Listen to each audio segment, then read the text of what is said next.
And there it is. And there it is.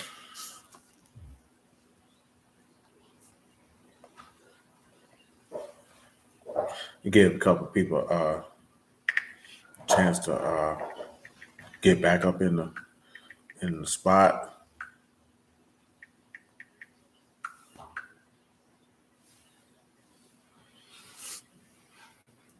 And just little connection joints, man. You know what I mean? Get y'all a couple minutes slide back in there, man.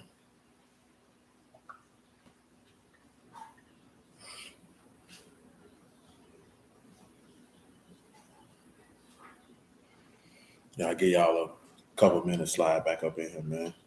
Pray be to Yahuah. Yeah. Click back on. So we make it do what it do.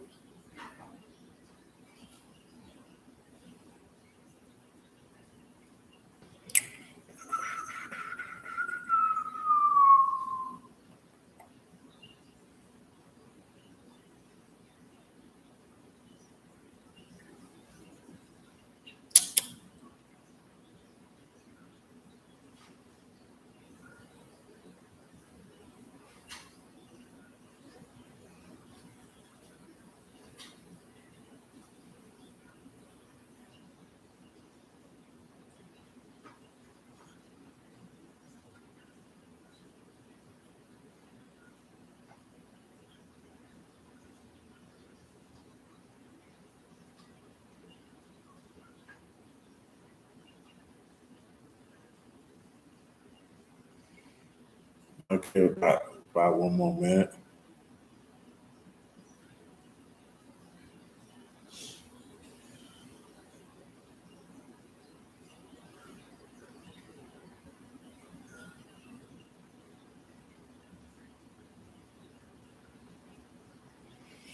These niggas is crazy. So, what was that? I think we was in Psalms 104 before it locked up on us. You know what I'm talking about? So, let's pick that back up over that way. Let me get that drawn back up. You know what I'm talking about? But I believe we were in Psalms 104 and 16. Is where we were at. I know we were discussing this aspect of brotherly love. Brotherly love continue.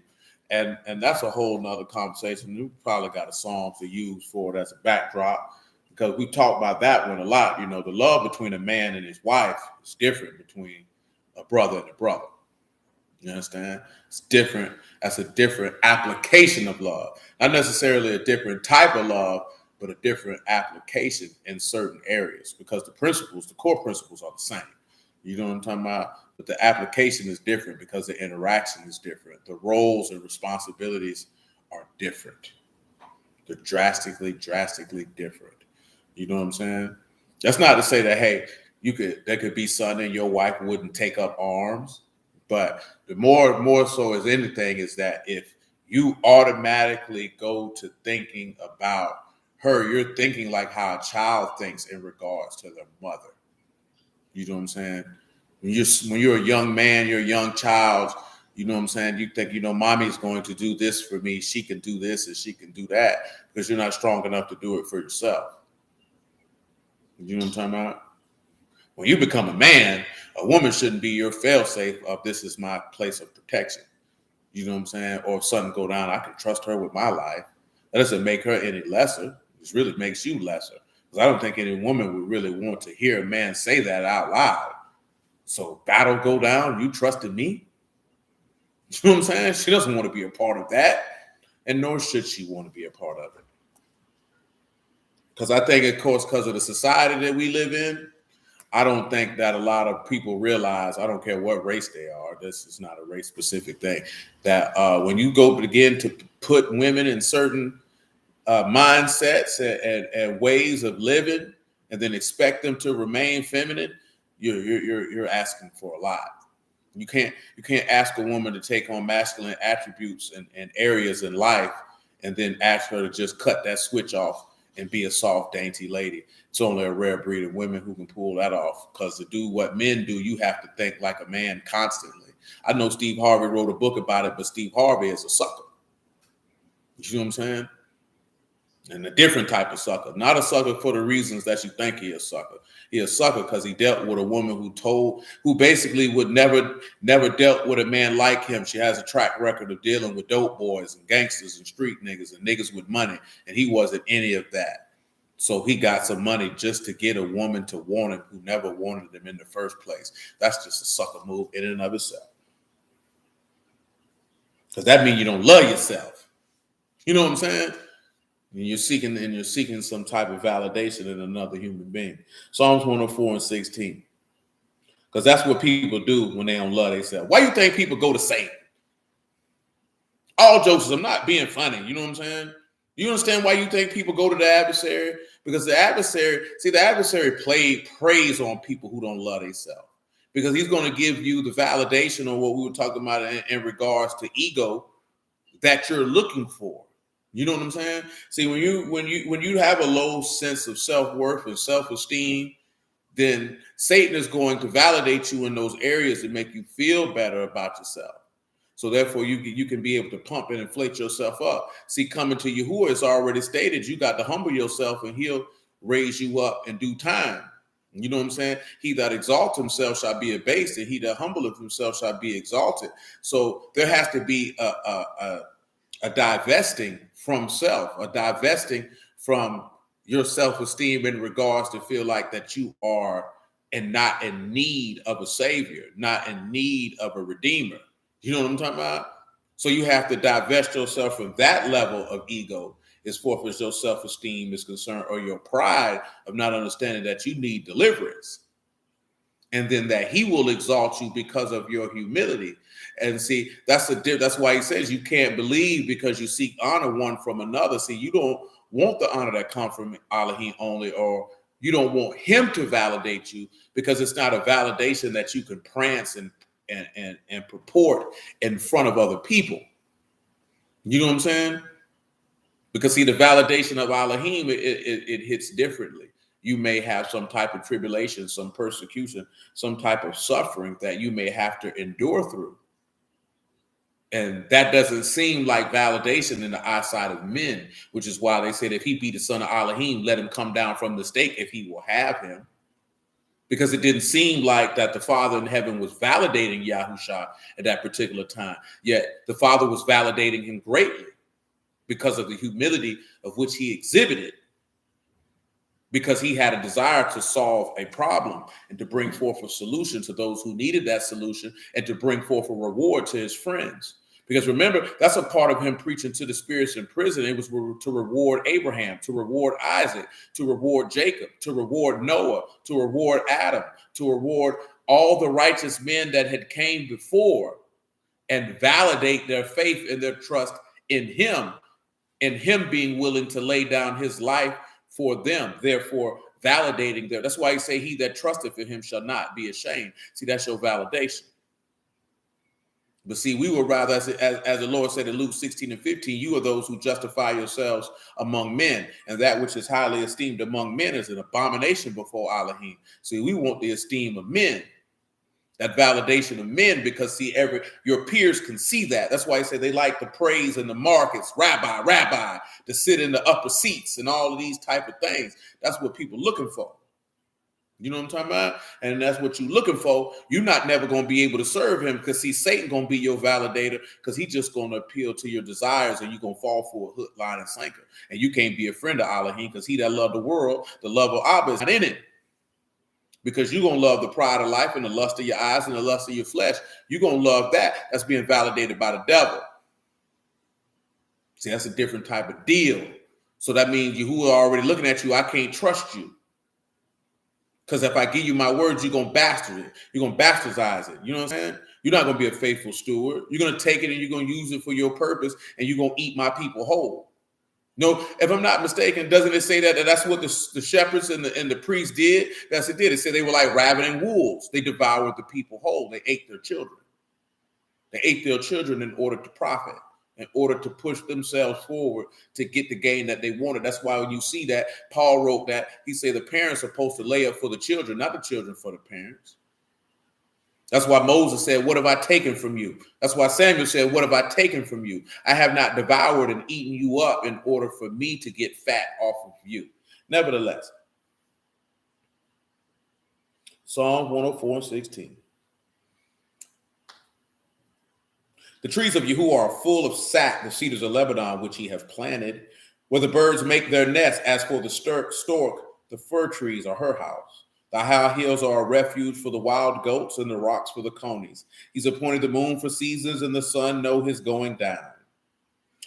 You make darkness and it is night, where all the beasts of the forest do creep.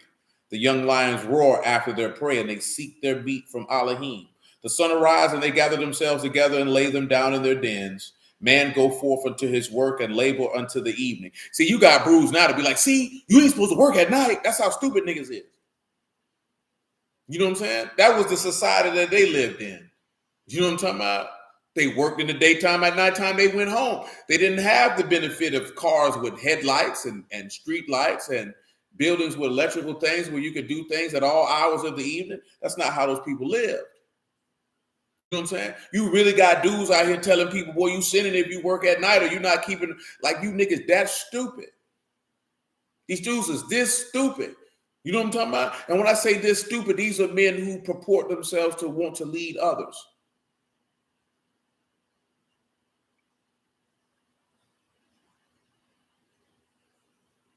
Verse 24, O Yahuah, how manifold are your works, and your wisdom have you made them all. The earth is full of your riches. At a future date, we'll come back through this Psalms because it is on deck for us. So it's a great and wide sea wherein all creeping innumerable small great beasts. There go the ships. There's that Leviathan whom you've made to play therein. These wait all upon you that you may give them their meat in due season. See, and just in that regard, I take it back to the book of John when it said that the people were waiting on the Mashiach and looking for him so that they could get their food in due season. See, all of us, and then that takes you to what's in Isaiah 50, that he has given me the ability to speak as to learn and that I may speak a word in due season. You understand? Everybody is seeking the word from Yahuah in due season, a meat, a kernel, and all that due season is at a time, an occurrence, an occasion. You seeking the word for a time such as this. That's why Yahushua told him you can't discern the signs of the times. You say, like what Mordecai told Esther, who's to say that Elohim has not raised you up for a time such as this, in order to speak and petition the king on the behalf of your people that deliverance might be worked. Verse 28, you give them and they gather. You open your hand, they're filled with good. You hide their face and they're troubled. You take away their breath and they die and they return to the dust. See, now when you say that, hide your face and they're troubled, my Elohim, why have you forsaken me? And he was troubled and he took away his breath and he gave up the ghost and they die and they go to the dust. You send forth your Ruach and they are created and you renew the face of the earth. And that's where your Pentecost come in at. The esteem of Yahuah shall endure forever. Yahuah shall rejoice in his works. He looked on the earth and it trembled. He touched the hills and they smoke. I will sing unto Yahuah as long as I live. I will praise to my Elohim while I have my being. My meditation of him shall be sweet. I will be glad in Yahuah. And I see that's something right there just in another conversation. You know, meditation, if you didn't know, that is siach, that is meditation or musing, also meaning complaint, but anxiety or trouble. But in this instance, its communication is prayer. So when you begin to pray or to think upon Yahuah, it shall be sweet. And when we're dealing with sweet, that is a rob, that is that which is pleasant. Now, I don't know how some of you would describe your ability when conversing with your father, but I pray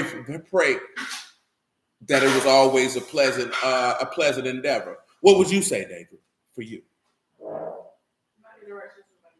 It says his fourth is meditation, conversing with him, talk. I love talking to my dad. I love talking to my dad. He talk to me all the time. My husband don't talk to me though. He don't never talk to me. That's what she said. She don't never. Oh, that I am aware. Psalms 104 and 35. And this is really why we came here.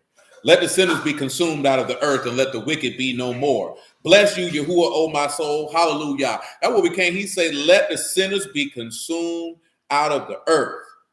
Consumed here, if you'd like to be known, as tamam, and that is to be consumed, to be exhausted, to be destroyed, to be completed, and to be finished. But let's come over here to Deuteronomy chapter 7, if we would, because we have to set the setup for him rewarding his enemies. Punishing his enemies and rewarding his friends. And he's rewarding his friends by having the solution to the problem that his friends have. And our problem was death, and he solved it. So therefore, he gives a reward unto us because we are his friends. I praise the Lord for that. See, this is the thing you have to realize. You was Yahuah's friend before you even knew he was your friend. You know what I'm talking about? You remember, all things were set from the foundation of the world, you understand? So you was his friend before you even knew you was his friend. He had already befriended you. You just didn't know that he had befriended you. That's why some people react to the friendship of Yahuah different than others, because they weren't never his friend. See, remember, he said if it was an enemy, then I could have hid myself, but it was a familiar friend. It was someone who was pretending to be, you just thought that was just with the Lord and Jude. That man already, remember, he said, I already know those who believe and those who believe not. He knows who's his friend and who's not. One thing about Yahuah don't say that's my associate or this, that, and the third. He look at it simply, that's my friend / brother, or that's my enemy. That's how the Lord see it. He don't see it no other way. There's no gray lines. There's no delineations. There's no, I'm going to put you in this box. I'm going to put you in that box. He say, he that sanctifieth and he that sanctify all are one, for which party is not ashamed to call them brethren. You either his brother and his friend. Because how could you be my brother and not be my friend? But see, I can understand that when you look at it in the times that we live in, because you could have a familiar residence, meaning you could be related, but you ain't friends with your brother. You know what I'm talking about? You may not like your brother for whatever reason. I understand some niggas' brothers are douches. You know what I'm saying? And you got some people, they love their brother. You know what I'm talking about? So I would tell them about that earlier, man. You have to sit back and look at it in life like this here, right? And this is a true story. And it was something that we were seeing right then, and it just made me think about when I was incarcerated. But if you want to see what type of man a man is, man, because I know some people, like, people bail on you when they on, when you're down bad. That means you just was dealing with people who weren't your friends, and you was too stupid to realize that they weren't your friends. You know what I'm saying? Don't blame them people for that, because them people had been showed you that they ain't fool with you. You know what I'm talking about? See, niggas in this particular, and when I say niggas, I mean niggas in the strictest sense. You know what I'm talking about?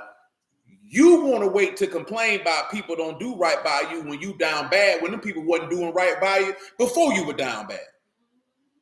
You already knew them people wasn't doing right by you. You just want to use that as a shake. See, people ain't really your friends, you know what I'm saying, when you're down bad. See, that's a victim mentality. You sound like a sucker. You know what I'm talking about? I expect that conversation from a woman. But for a grown man to talk like that, you sound like a fool. Because that means you're not properly vetting and understanding the people in your life and the places where they fit in at it. That means you're elevating people in positions in your life that they don't deserve to be in. You know they didn't deserve to be in it, and you was either too stupid to know it or too stupid to see it and treat it as it was. And either way it go, it's your fault. You know what I'm talking about?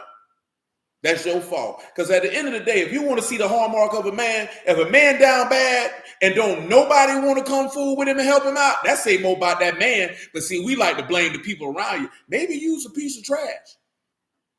You know what I'm talking about? Don't nobody give a damn about you. Man, look at, man, we were talking about a situation, man. Boy, if you a dude, man, and you got friends, man, and you ain't had nowhere to stay, boy, and ain't nobody wasn't willing to let you stay in their house, boy, that say more about you than to do your friends. I know it's easy to say niggas don't care about you. Boy, if somebody care about you, boy, they ain't going to want to see you out there like that, man. They going to be like this here. Bruh, slide through, bro. You ain't got to do that. Nah, man, you ain't got to do that. Absolutely not. You know what I'm talking about? Boy, if a nigga know you down bad, they be like, shoot, that nigga can't come over here. Boy, that say something about you. You think people just saying that because they didn't want to be nasty? Come on, man. This was a real conversation. Like, man, niggas don't want this nigga in their house. You know what I'm talking about? And I was just telling man, when I was up that road, man, my homeboy sent me a lot of money orders. See, when you go to prison in Florida, you supposed to send the money to Tallahassee and they put it on your books. But he was sending it directly to the road prison. So then the CO's like, hey, man, you got somebody sending you this, that, there, and the third. And my dog was like, well, you can see niggas who do right on the street. I'm like, no, this is just my nigga. You know what I'm saying? This is my real friend that's saying, no, I'm down bad. And he has the ability. That's how I knew he got locked up, because they stopped coming. And I know this man, he just ain't finna stop doing that. And he wasn't sending no $20 at a time. This man sending me $200-$300 at a time. You know what I'm saying? These people sitting there looking at it like, nigga, you got $700 worth of money orders up. What you got going on? Nothing. He just don't know how to do this process. And he wasn't the only person sending me no money, man. But I'm talking about, but boy, it's niggas in there, and they were saying they were selling all this dope and doing all this here. Don't nobody send them nothing. Now, sometimes people do bail on you in your darkest hours. I'm not to say that people don't do it. But at the end of the day, man, boy, if you talking about you find yourself in a position, boy, and don't nobody come through for you, that 9 times out of 10, I'm talking about as a man, boy, that speak to you. You know what I'm saying? As a man, like, boy, how you treat people, how you do people. That's why you should, look here, man, one thing about it, man, and I lived like this before the word, you ain't got to try to get over on people all the time. You know what I'm saying? See, we call it 3/4 slick in my day. I don't know what they call it now. You know what I'm talking about? Really, they just simplified it and call it what it is, which is finessing. But back then, we just call this nigga 3/4 slick. This nigga think he's smarter than a nigga, always trying to get over. You know what I'm talking about? You ain't got to do people like that, man. All you got to do is do right by people, man. They don't do right by you. That's more of a reflection on them than it is on you. See, this the biggest problem is we get upset about what people do. See, Yahuah already knew what Judas did had nothing to do with him. That had everything to do with Judas. Them people who walked away from him in that John chapter 6, when he was dropping that real deal Holyfield, boy, you got to drink my blood and eat my flesh and live by me as I live by my Abba. He already knew that it had something to do with them. They ain't had nothing to do with him. When them people were saying, crucify him, and he said, Abba, forgive them, they don't know what they doing, because he already know. This is a reflection of how they feel about themselves. This ain't got nothing to do with how they feel about me. Yeah, they projecting they hate for me because they really hate themselves, because they hate the fact that they don't have the intestinal fortitude to discipline themselves to follow instructions. You know what I'm saying? That's what they really got a problem with. They hate the fact that they know they don't have the ability to do something that they know deep down in their soul they ought to do.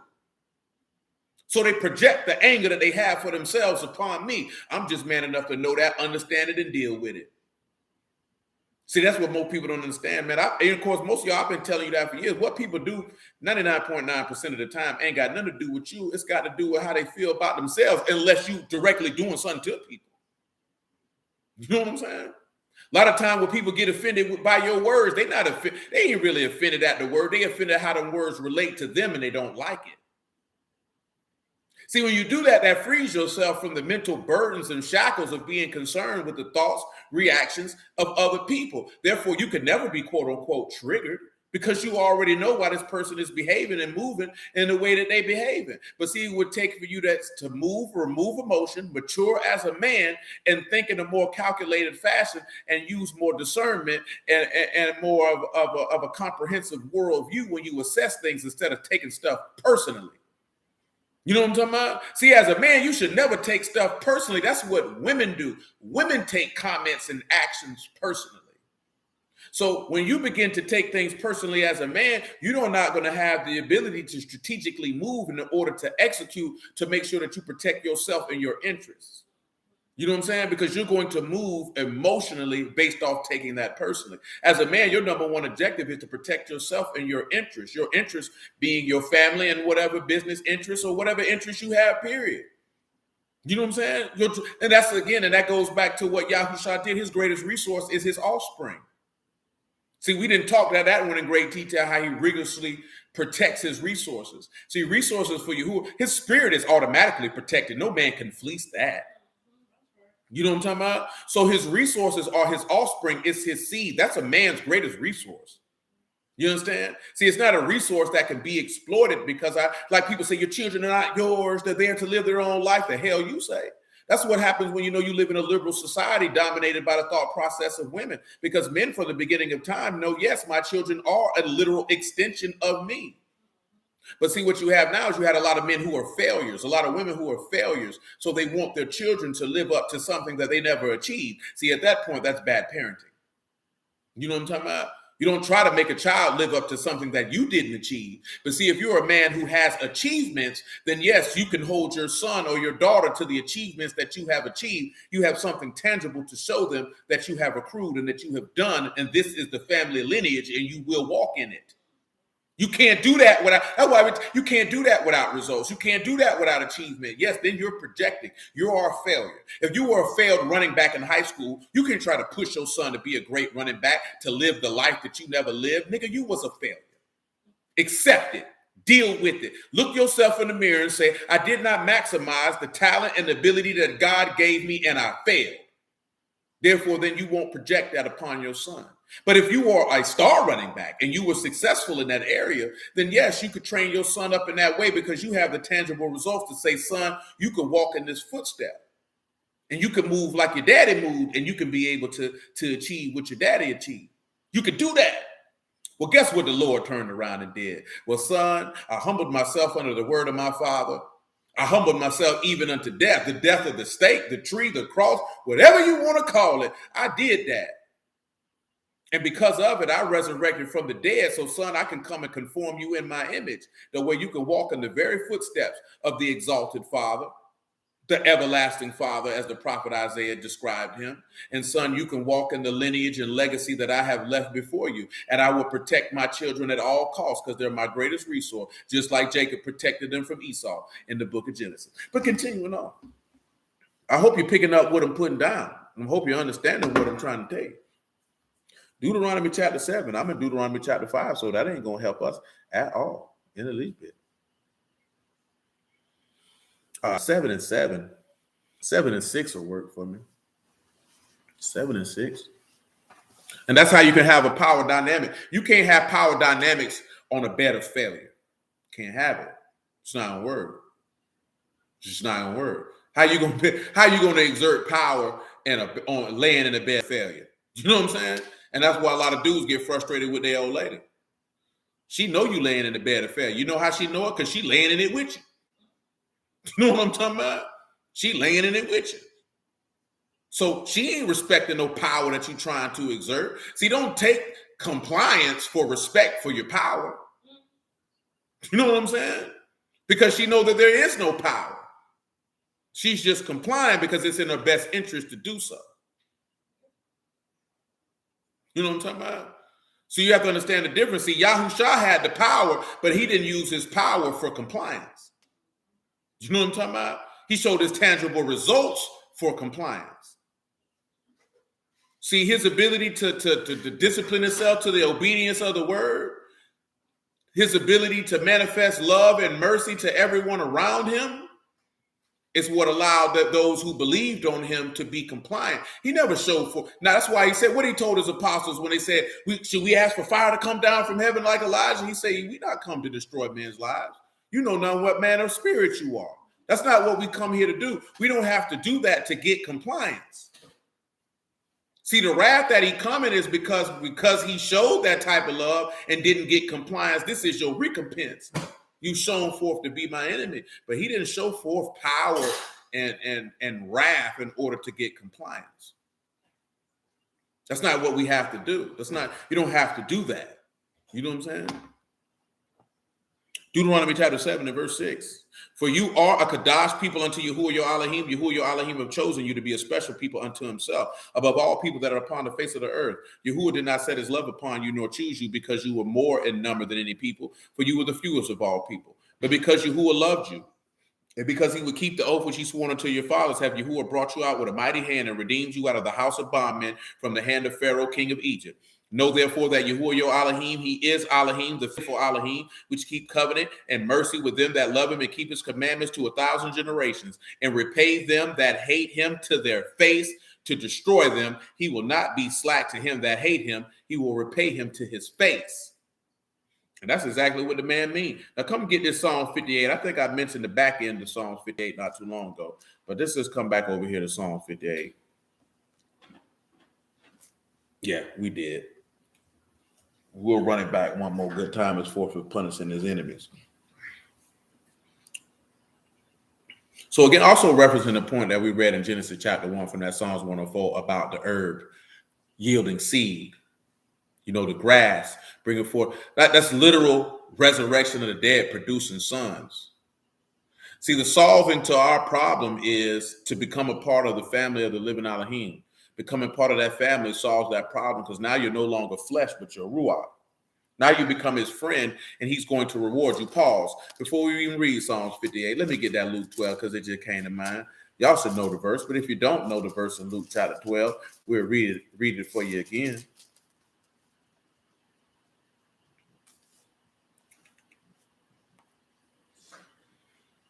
Make sure I'm there. We go. Oh, that's not it. That's not it. That's not it. That's not what I want.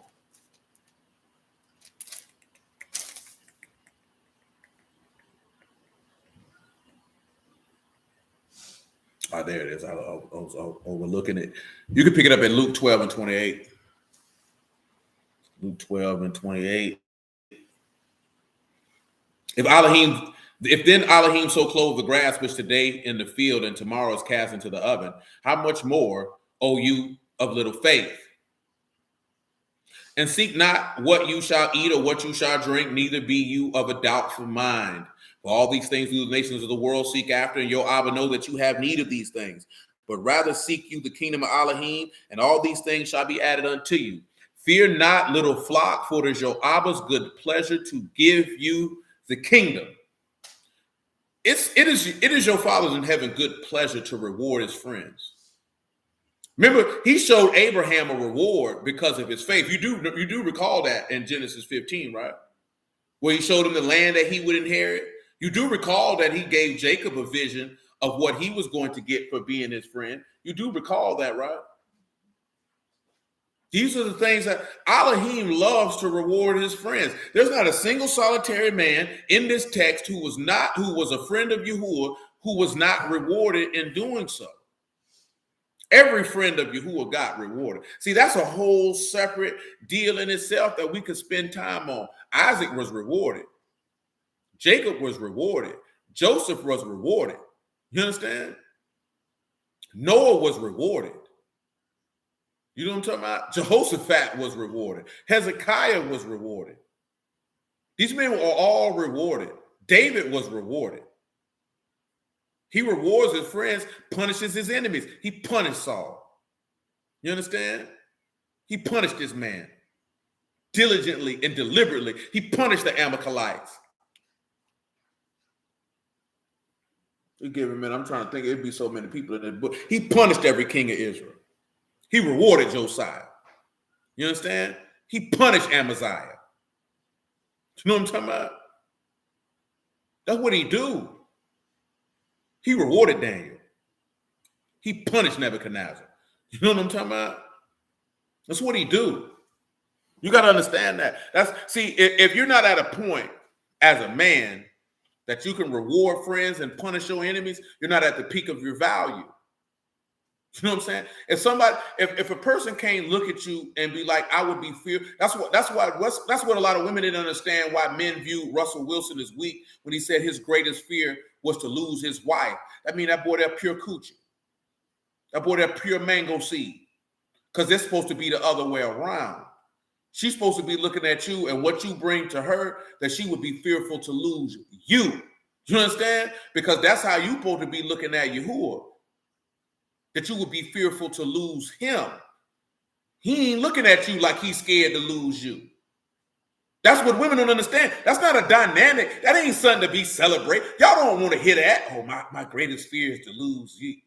Because at the end of the day, what is she giving you that's greater than what you giving her? To the point that you scared to lose it. I mean, you worship this woman. You put her on a pedestal. She can never look at you in the fashion that she would need to look at you in, because you have esteemed her greater than yourself. You know what I'm saying? That's a power dynamic. He's not the powerful person in that interaction, because he's looking at what she gives to him is greater than what he has to give to her. You know what I'm talking about? So she has the power. And no matter how much women like to have power and control, they don't really want to have that in regards to the man that they're supposed to be with. You understand? She doesn't want that. That's not a man. You don't understand, son. You niggas can sit back and look at. I want to pray the Sierra prayer, all the type of stuff. That's not a man that woman respects. You know what I'm saying? And you can feel way how you want to feel. But if you know human nature and human psychology, there's no way a grown man can sit in front of his woman and say, my greatest fear in life is losing you, from a nigga who say he a Christian, who believe in the book of Yahuah, and think that this woman looking at him with admiration, respect, and reverence. You a damn fool if you think that. You's an idiot on the highest form of human interaction. Not an idiot because of intelligence, but an idiot is in regards to you are woefully misinformed and destitute of understanding human interaction. That's not how human interaction works, because regardless if you want to accept it or not, most human interactions are built on a power dynamic. There is a dominant and there is a submissive. You know what I'm talking about? There's a dominant and there is a submissive. You ain't got to like it, but that's reality. And everybody knows it, but you just don't like to hear it out loud, because then you begin to look at elements in your life about that. This is why the Mashiach told us point blank, period. You know what I'm talking about? He that is greatest among you, let him be your servant. He that is greatest among you, let him be as the younger. Because he's knowing if you're the greatest, you have a stronger amount of power. So therefore, to keep things at the equal, just weight and just balance that it needs, I need you to operate at a lower level to be equal to your brethren, to not exert power over them, to be where they are submissive to you. That's why he say the Gentiles are benefactors of exercising authority. Come over here to Matthew, what I'm talking about, man. I'll show you what I'm talking about. That's why he told them what he told them. Matthew 20, I believe. It might be 22, but we'll see. Yeah, it's 20. My apologies. 20 and 25. That's why he told them that. That's why he say you have one master and you're all brethren.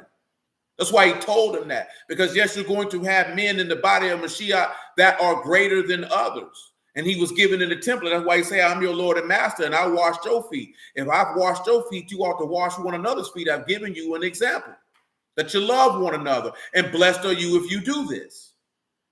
You understand? Because this man is greater than all of us. And he was showing that, hey, yes, I'm the dominant and you're the submissive, but I'm not going to interact with you as the dominant.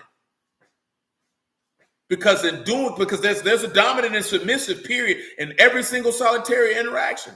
Unless individuals are operating at a panel where we are equals, and even though I may have greater power than you, I will not exert my power over you, because you're my brother, you're my friend, and I love you. And because I love you, I do not seek to exhort an exorbitant amount of greatness of authority over you. This is what the Lord was trying to tell us. This is what the scribes and Pharisees got off on. See, this is separate from having structure, order, and hierarchy, because you got to have structure and order and hierarchy to have a functional community. What he was teaching was humility, and that's a different type of deal, because love is based off of humility. Where there is no humility, there is no love. Period, point blank. It's impossible for it to exist, because he told you love don't seek her own.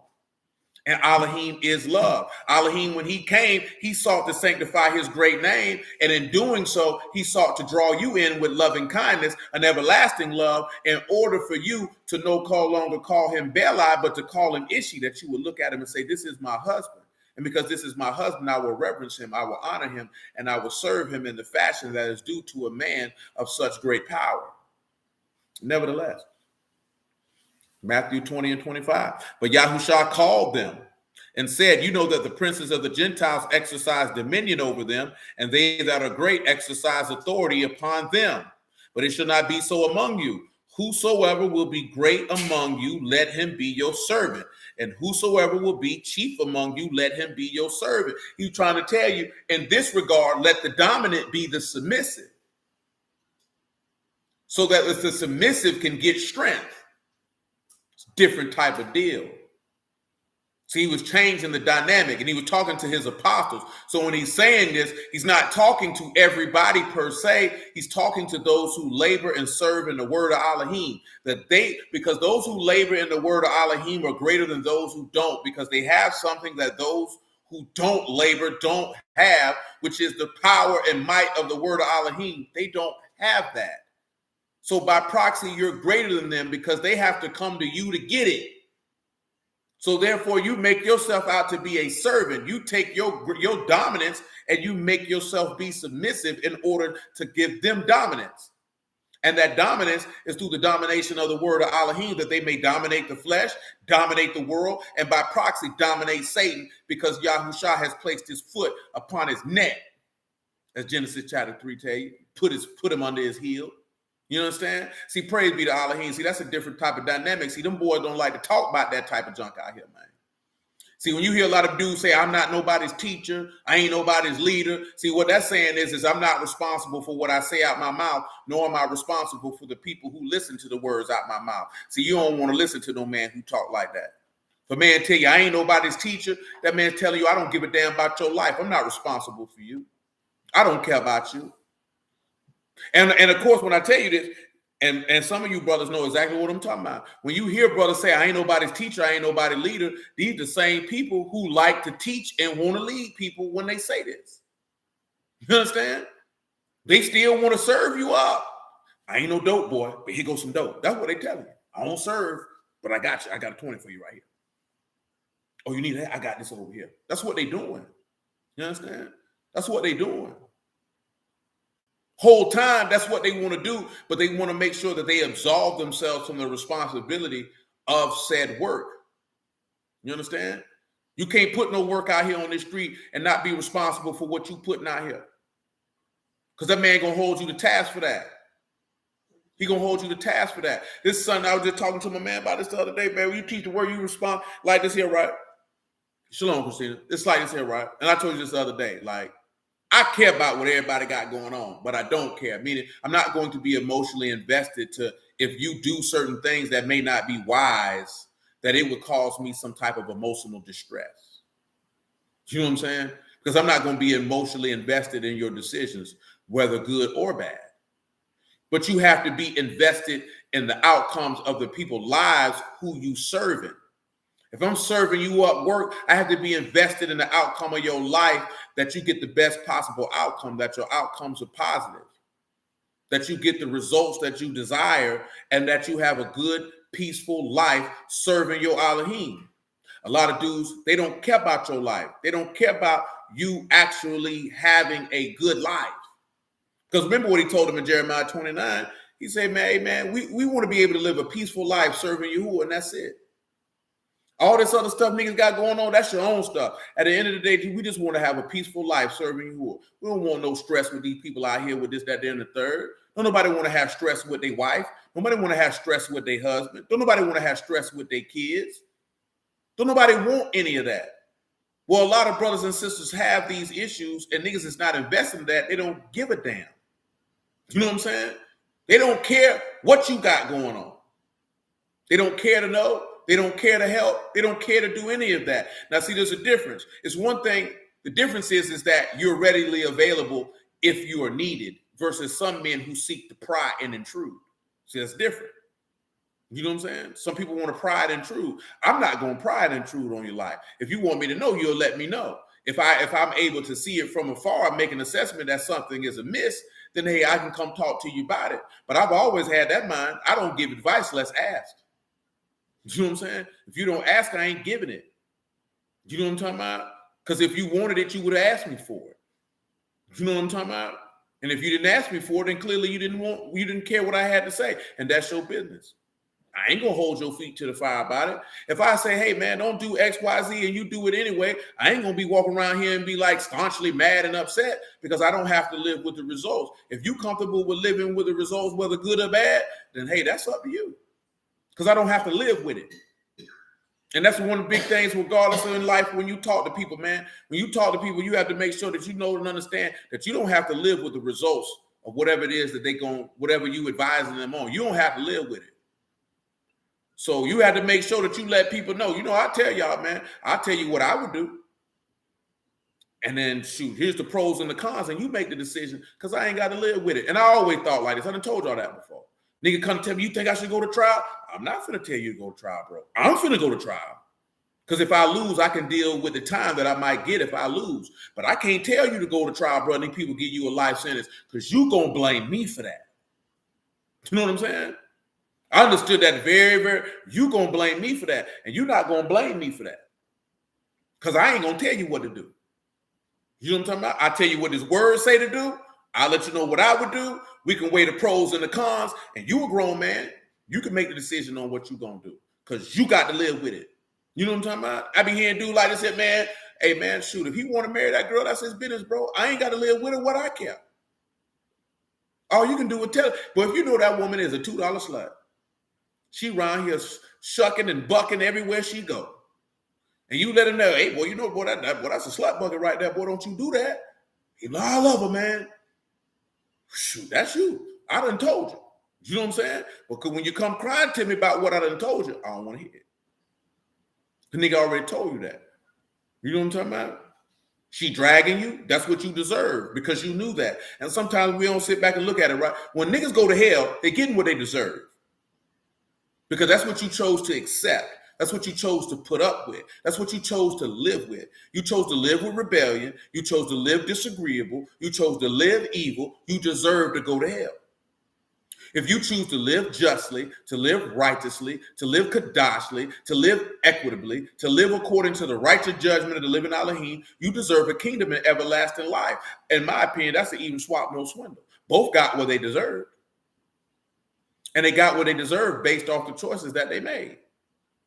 You know what I'm saying? And you have to sit back and look at that. If you decide that I want to be down with Yahuah, you deserve what Yahuah has to give. Because the blessings of Yahuah bring no pain or sorrow. That's what the word say. You had niggas jump up and down talking about, God bless me with a car, and you $40,000 in debt behind the car. Well, if it was a blessing from Yahuah, he'd have gave you a car. It wouldn't have cost you a dime. Because he told you that he have the wicked store up riches to give it to the righteous. That's what the man told you. But continuing on. Matter of fact, let me just start this right here, man. At 10:38, that brief dip threw off my whole train of thought and flow. But let Yahuah be esteemed either way. Y'all willing, we say hallelujah for Yahushua in the word. I appreciate y'all time this evening and your patience to deal with the connection issues that we have. Definitely appreciate that. You know what I'm talking about? Because you ain't have to do that. You could have said, bump this junk. I'm going to bed. I'm finna talk to my family. You could have did all that. But you just chose to be patient and ride out with us. And we appreciate that. You over there eating your dates, baby? You gonna share? Oh, I thought that's what she just grabbed. Yeah, she ready. Amen. Amen, gentlemen. Yeah, she ready to drop the baby, man. I don't know if I'm mentally prepared for such a sight. My dog was talking about that junk the other day, man. I appreciate you so, man. He was like this hip boy. He said, boy, I was there. He said, I was at the head of the bed too. I seen that baby come out head first. I said, oh Lord. He said, you ain't gonna be able to hide, boy. You know what I'm saying? Amen, that man. You know what I'm talking about? But we'll get to that part, man. But like I said, man, I'm gonna try to make the punish the enemies part as brief as possible because I don't really give a damn about that. You know what I'm saying? And the reason why I say that, because I prayerfully, I don't perceive or hope that any of you would be enemies of Yahuah for us to even spend an inordinate amount of time even discussing such a thing. We more so want to talk about him rewarding his friends because that's a lot more joyful and functional and strengthening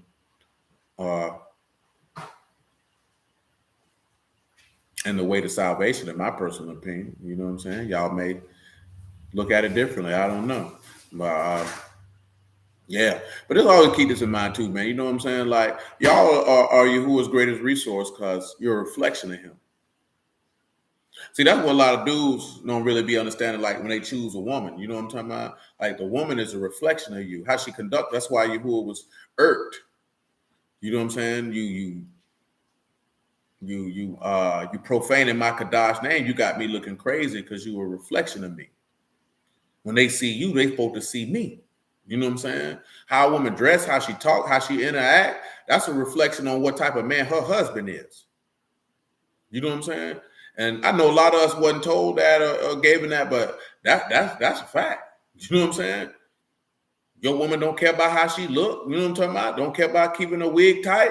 You know what I'm saying? Outfits like to walk around looking sloppy and this, that, and the third. That's a reflection of how she feel about you. And that's really a reflection of how you feel about yourself because you allow it, which means you got to be walking around here looking like that. So why would she do anything different? That's the standard you set. That's the standard she gonna hold. You know what I'm talking about? Like you already know what Yahuah say. Yahuah say, keep your garments clean. Let them be white. You know what I'm talking about? It's just certain deal because you represent me. See, if a woman dealing with a man and she don't even care about representing him, that means you ain't got you a wife. You got you a real, live, wicked whore. You know what I'm talking about? Because you don't care about how you represent me in public. That's how Yahuah look at us. He just gonna say you a contrary whore. You give your gifts, all your lovers get nothing in return. You know what I'm talking about? Because you don't care about how you make me look. You open up your feet to everybody pass by. You don't care nothing about me, huh? You stinking slut, you. I wasn't even mad at him. I told you that before. First time I read Ezekiel 16, boy, I wasn't even mad at him, boy. I seen that with my own two eyes. I said, boy, that's some real life pimping right there.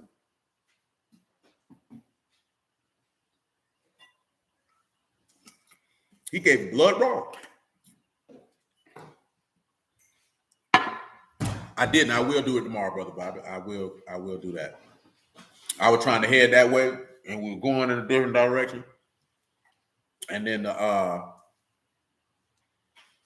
technical difficulties threw that out, but I definitely will, Brother Bobby. We probably pop off somewhere between 2:45 and 3 o'clock, Yahuah willing, tomorrow afternoon. Because I definitely intended to pick up on that, and it was in my mind throughout the course of this evening, but we just didn't happen to swing that way. But y'all willing, Brother Bobby, that's exactly what we're going to do. Because most of y'all who've been around here for a while, you done heard it. Some of y'all, we done talked about it off camera, on camera. Amen. In regards to that particular matter with that knowledge, tree of knowledge of good and evil being the law of Yahuah. Because you got to understand something. He never said inherently that the tree was evil. He just said if you partake of it, you're going to die. You know what I'm saying? He just said that tree had the knowledge of good and evil. Had the knowledge of both. What's pleasant and what's not pleasant. And we know when we look at the law of Yahuah, we know what pleases Yahuah and what doesn't. But meaning that there's a standard. You know what I'm talking about? You have to look, just like I mentioned this here right in the aspect, like your wife wanted to look good for you. Every time you approach to Yahuah, you had to approach looking your best, whatever your best was. Because some have a little bit more to look a little better. You know what I'm saying? But you just couldn't come to this man looking any kind of way. I'm talking about literally approaching. That man had protocol to approach him. Shoot, you seen what he told them before they walked up on that mountain. That man said, boy, y'all better make sure you wash your clothes and wash your butt before you come up on me. You can't come up on me any kind of way. You should even want to come before me looking this, that, and the third. But see, that'd be laziness. You know what I'm saying? We're a lazy group of people. You know what I'm talking about? When it comes to particular service, niggas be lazy. You know what I'm saying? Women are lazy. Women are only lazy in that regard because men don't demand anything from them. Man, I'm telling you, that group I be in, man, they do be complaining, this, that, and the third. That stuff only come because you don't demand anything from a woman. And if you don't demand anything from her, she ain't going to do it. She ain't going to do it. You know what I'm talking about? That's right. That man say, take them shoes off your feet. You ain't lying. You know what I'm talking about? Like straight up and down, she's not going to do it. See, Yahuah got demands for his wife. She got to do it. Dudes are, like this here, man. Bro said that the other day. You know, I've been telling you that for years. Like, women feel like you want applause for doing basic stuff. I clean the house. You should appreciate me. Well, I hope you clean it. You live here. Why you think you did something outstanding and amazing? Nigga, you live here. You literally live here. Oh, I cooked dinner tonight. Well, shoot, nigga, I hope you did. You're going to starve to death if you don't. You know, I'm just talking about the reverse, how some women look at it, right? You saying you cook dinner, but I work to buy the food for you to cook it. So, nigga, what are you talking about? That's regular stuff. That's not anything of note. Because I told you, I had a conversation with somebody about that, man. And they were like, men don't show women appreciation and this, that, and the third. And I'm like, what is he showing appreciation for? We go above and beyond for you and the kids. What does that mean? Because I don't know. And I wasn't saying that to be no douche about it. You're making a statement. I'm asking you to be clear and coherent with what does that mean. You don't have a response. Or if I got to ask you 3-4 times for something, then I don't want it. I don't give a damn what you're asking for. Why is the man showing you? What is he showing you appreciation for? I'm not showing you appreciation for cleaning no house. You don't get no appreciation for that because you live here. Because if I wasn't here, I would hope you cleaned your house. If that was your house and that man wasn't in there, I would. So you want your friends to come by? Good girl, you clean this house, girl. Good. I smell the pine salt. Ooh, look at the back of that toilet. That thing white. Ain't nothing back there. That's how that sound. You see how stupid that sound? I know. Yeah, in the inside to keep it in there. You know what I'm talking about? That's why I said it like that. But when you hear it out loud, that sounds real stupid. Do you know what I'm talking about? Or this one is here. Coming there. Girl, well, you cooked a meal in here. Well, shoot. Well, guess what? I hope you did, nigga, because if you didn't, you were going to die because you're going to starve to death. But then you got some women, they so lazy or can't cook, nigga, to shoot, fast food it up. And then you wonder why she look like the Michelin Man. You know what I'm talking about?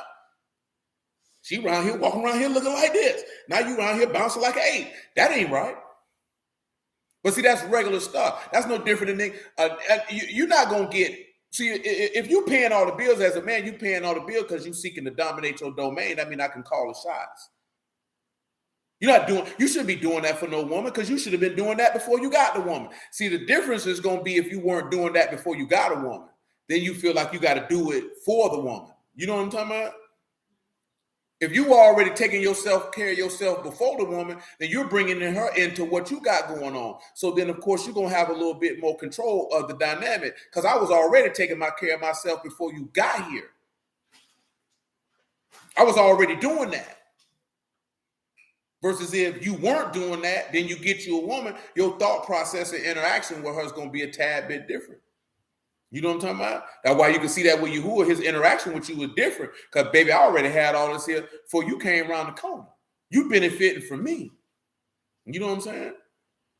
Now, of course, most of y'all was young when you took on your spouses, so you didn't have a strong run of I already built this and was taking care of myself before you got here. You know what I'm talking about? But even still, you shouldn't be doing that for her. You're doing this because, nigga, I'm doing it because I'm a man. And then because I'm a man, you're benefiting from me. I got demands. You know what I'm talking about? Again, I said demands, not requests. Because Yahuwah's commandments were not requests. Those are demands. You know what I'm talking about? So you around here talking about please, this, that, and so you might say that because that's your vernacular. But at the end of the day, if you running the show, you make demands because you have the power in order to make demands. Well, they have to either they're going to respect it or they're not. See, one thing about Yahuah, he makes his demands and you can either respect it or slide, but you don't get to dictate how I'm gonna handle you if you don't meet my demands because you entered into a contractual agreement with me. Now, see, if you don't enter into a contractual agreement with him, you're not subject to his demands, but you're still subject to his wrath. See, to some people, that word, that don't make no sense because it's his earth. He can do what he wants. Because at the end of the day, you his enemy, you not his friend. So what would he be rewarding you for? He's going to punish you because if you got the law, you can perish with the law. And if you ain't had a law, you could perish without it. Y'all know what that means. For those of y'all who don't know what that means, that's what Paul stated. That take you back to the law with the Canaanites. The Canaanites didn't have the law and they perished without it. And then Brews, in that wilderness that died, they had the law and they died with it. They died because they did either way it go. These people were disobedience to righteousness and they died as they should have.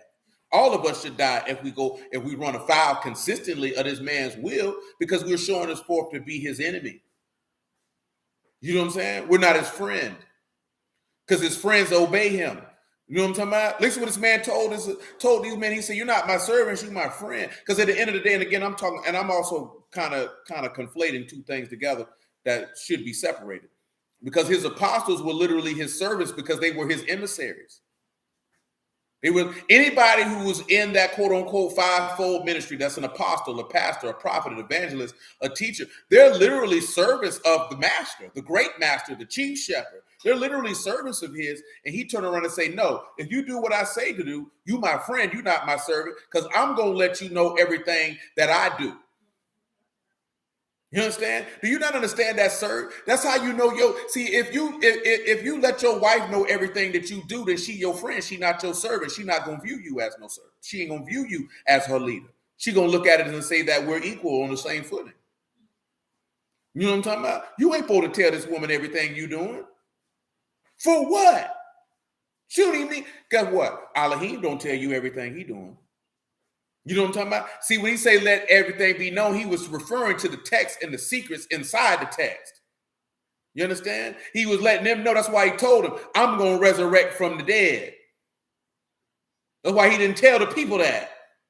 And when he did tell them that, he didn't use plain speech. Because remember what it said, I'm going to speak in parables to these people. He didn't use plain speech with them. Boy, he used plain speech with his apostles and told them straight up and down. And you should tie that into what we were talking about with Moses, because he said he didn't use dark similitudes with Moses. He used plain speech. You know what I'm talking about? And this goes back to the thing that I've always told y'all, pay attention to the nuance, the minutia, the fundamentals, and the text will be unlocked according to your faith. Key component according to your faith. You know what I'm talking about? And don't fret yourself if you feel like, well, why this ain't unlocked at this time? Stuff will unlock when it's supposed to unlock. You understand?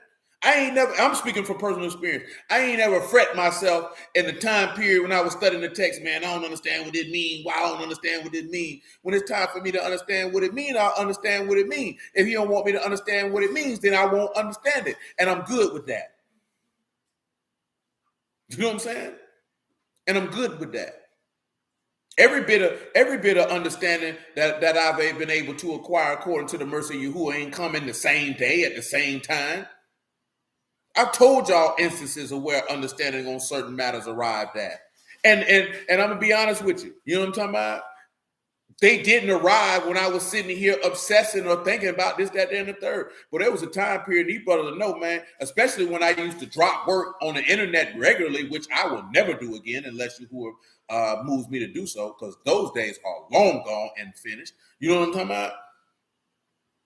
Stuff come to me in the gym. I'm talking about multitudes of things, man. Stuff could come to me based off something somebody say, something somebody do. Just like I told you, just reading that article about, he had to eat his stew. Book came to mind for me when I seen that, man. And we done talked about that Deuteronomy 28, but we ain't never spent a whole bunch of time on that particular passage. You understand? See, and I'm going to mention this stuff here, man, just before we get on up out of here, man. I always want y'all to understand how good Yahuah has been to us for a long, long season. We have been able to go through Deuteronomy 28 and look at those curses and see how Yahushua went through those curses as a means to remove them. You understand? We spent time and looked at those blessings not too long ago. We've been able to look at a multitude of different things for you to be able to understand how great of a husband that you have. You know what I'm talking about? This has nothing to do with me. It ain't got nothing to do with any of y'all. This has something strictly to do with the Elohim. That means that the Father in heaven saw fit for us to know this, because he said that no man can know these things no man can know the Son except to who the Father reveals him to. So that means if the Son has been revealed to us, that means it was the Father's having good pleasure for that to occur.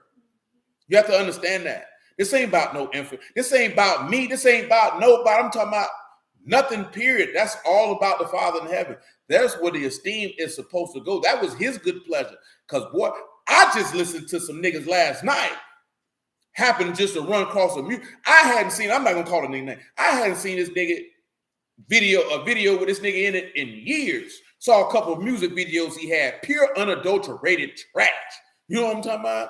And then they went to talking about breaking down scripts with it. It was atrocious. And this same man told me about 7 years ago that it was foolish for me to say the whole book was about Yahushua HaMashiach. Now that I won't forget. We was on my man Sal show, round table. 2015, that man said that was utterly foolish. These men mocked me for this here. And I stood firm on that and told them that, okay then, but can you prove it wrong though? And them boys ain't want to talk. Because all these niggas want to do is debate and argue, hoes debate. Men state what they got to say and dip. I ain't debating with no nigga, man. Now, I'll dispute with you about the things pertaining to everlasting life in an attempt in order to convert a man's soul to salvation, but I ain't debating with no grown man. Boy, I said what I said, man. I don't care if you believe it or not, because it ain't going to change that it's true. I don't care what you think or what you got to say, because I'm not trying to convince you, because I'm not trying to convince myself. I'm already convinced. I was convinced before I knew you existed. I was convinced before I walked in the room. I was convinced before we got on the Zoom. I was convinced before the phone call rang. Yahuah had already convinced me, so I ain't got to go back and forth with you. Because when you debating, going back and forth with people about stuff, you're trying to convince yourself. You don't really believe it. So you hope the more you talk about it, the more, you know what, it is right. I'm telling you, I done had a couple people, you really believe this stuff? Baby, if I didn't believe it, I wouldn't fool with it. See, I ain't these whole niggas, man. Shoot, nigga, I could be in the bed. You know what I'm talking about? What a nigga look like doing something on a regular basis and you don't believe it? You know how foolish that is, man? You got to be a real, there's certain words in the English language that I would like to use to describe such a man, but it wouldn't be acceptable to do so because there's young children in the room, more than likely. You know what I'm talking about? For a nigga to sit around, man, and try to give people the word on a consistent basis and you don't believe it, use a... I don't understand how niggas can do that, man. I don't participate in things I don't believe in. If I don't believe in it, I ain't doing it. You know what I'm saying? I ain't doing it. For what? Y'all might hear me say that, man. I've been saying that since we were jits. For what? Do that for what? What am I getting from that? Why would I do that? That's what the for what mean. For what? What benefit am I getting from this? You know what I'm saying? Like as a man, you're supposed to look at the stuff you're doing. What is the benefit of me doing this? For what? What am I doing this for? I serve Yahuah to get everlasting life. There's no other. I ain't sitting here looking like, oh, I want a blessing. I want this. Man, I want to live. You know what I'm talking about? I had trepidations about death as a small child. Used to have very intensive dreams about death. I'm not concerned with death any longer. So when the text say that all their lifetime was subject to bondage because of death, I can understand what that means. I'm not in bondage to that. I'm not shackled by this. This doesn't have me incarcerated. We've been set free. That's no longer a concern. You know what I'm talking about? Like that's when you get understanding from the man. That's when you begin to understand how he solved the problem and the reward he gonna give you. You think, man, do this for attention? Nigga, I don't want no attention. What am I gonna do with that? What is a nigga gonna do with attention? What am I gonna do with validation? What am I gonna do with that? For what? This is literally for what? What am I gonna do with some attention? Feel good for a minute? Like I don't understand it. I don't know what I'm supposed to do with that. What am I supposed to do with cheers and accolades from men? What am I supposed to do with that? You know what I'm talking about? Fame. What you want fame for? Give me the money. You know what I'm saying? If I was going to do something, fame or money, give me the money. Who wants to be famous? Who want to live a life you can't go nowhere? You know what I'm talking about? Dudes want that. To me, it's feminine. But that's just me personally. I ain't saying nobody wrong for wanting it. Just to me, that's feminine, seeking attention. What do I want attention for? I just want to go about my business. You know what I'm talking about? I want to be able to live a life. I want to be able to help people if they can be helped along the way. Live peacefully and out the way. You know what I'm saying? At one time, all I just want to do was smoke reefer. Leave me alone. Get my money, chill with my peoples. And that's it. Now, we can do all that except the reefer. You know what I'm saying? Don't really need that. Remember having conversations with jits when we first used to be in the street with it, like, you don't really need no weed. That's your flesh. That's a desire of your flesh that you desire that you think that you need that. What do you need it for? or calm myself down. So if you got an anxiety problem, that means you troubled and worried about things. Reefer not going to deal with that. That's eternal, son. You got to deal with what's bothering you. Then you ain't going to have no need for that. You know what I'm saying? Like you had to really sit yourself and look in the mirror. Like for me, I just like to smoke. Then I realized something. Why do you like to be sleepy? Why are you paying to be sleepy? This doesn't make any sense. Why are you doing that? This is a foolish hobby, to say the least. You know what I'm talking about? Then you begin to understand. Like eventually you have to grow and mature. You can't stay the same man forever. You can't have the same thoughts forever. Unless you got the mind of Yahuah. Then you can keep them thoughts forever. You know what I'm talking about? But I appreciate y'all, man. Yahuah willing, man, we pick it up on tomorrow. Make it do what it do. Yahuah willing till that time. Oh, they have the notes right on the front. Isn't that special?